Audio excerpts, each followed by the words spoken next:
and gentlemen, I'm here with the one and only Dennis Yu. Dennis, would you do a quick intro for my audience? I'm Dennis Yu, I'm your tech support.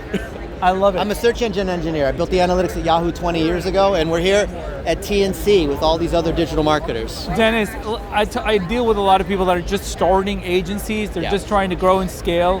What piece of advice would you give an agency owner, an aspiring agency owner?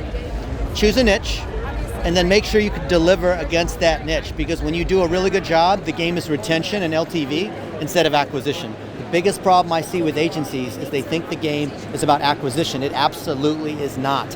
Because when you do a good job for your first couple clients, what do? They refer and they talk about you. So if you get lucky enough to have a lighthouse who's a well-known person in that industry, let's say it's like Tom Ferry in real estate, or Glenn Vo as dentist, or Barry Habib for mortgage, all these other people respect that lighthouse.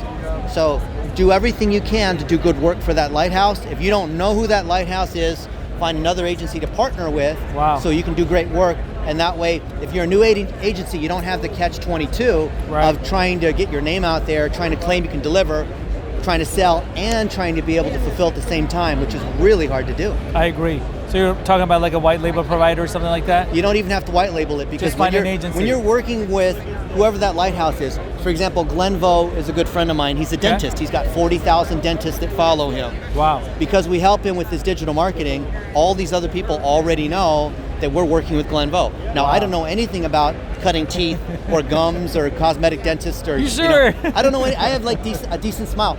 But the trust that comes from someone in that industry. So having like an Ethan Ostroff Law, who's a personal injury attorney, who's also known as the TikTok lawyer, having him be a client, all the other attorneys know that this attorney is really good on TikTok.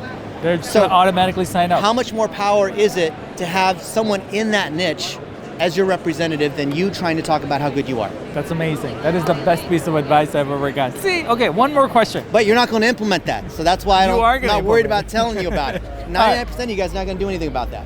Obviously, there's entrepreneurs watching this. What is the biggest mistake entrepreneurs make, period? They think that they're going to have freedom by being an entrepreneur, and they're going to quit their job. Well, guess what? When you move from being an employee with one job to being an agency owner, now you got 20 bosses. I agree.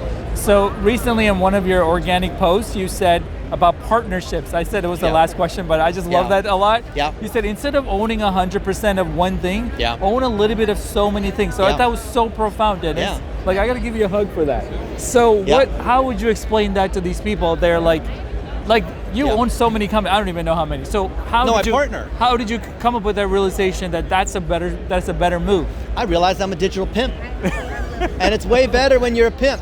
For example, I could claim I know a lot about PR. Right. But wouldn't it be better to have someone else who actually is a world-class pro at PR, like Gavin? Come over here. Right. Gavin, get over here. So when you have a pro in another area, what you do is you edify them. So if I edify Gavin in front of other people are going to say, well, this Gavin guy must actually know what he's talking about. Right. And then if deals come to us, I can pass a lot of that work over to him without me having to become an expert at PR, because I have the guy I trust at PR. Now I have the guy I trust for YouTube, the guy I trust for Google Ads, the guy I trust for whatever. So you as an agency owner have to partner with other people that you trust to be able to deliver. So Qasim Aslam is here. We're going to see him. He's like a 6'7" Pakistani guy, and he's the #1 Google Ads agency. He must be the tallest Pakistani. It's the tallest one I know. Yeah. But isn't it true? Like, you as an agency owner, you cannot be a pro at everything. You cannot. So then you have to be good at like video marketing for agency owners. You choose that niche, landing pages, funnels. Yeah. So when you have this kind of partnership, you're able to do this quasi-agency, which is less overhead. You have fewer employees. You have a trusted partner. You also have a cross-branded relationship, because they can bring clients to you and you can bring clients to them. 100%. Then you never need to do any marketing and sales. It just deals going back and forth. Yeah, that's it. It's all relationships. It's not tools. It's not how we, ClickFunnels. It's not, whatever, some secret. It's all relationships. So you mean there's no marketing secrets? This is a search engine engineer telling you there's no secrets. I love it. Thank you so much, Dennis. You're the best. Yeah. Thank you, Clickx.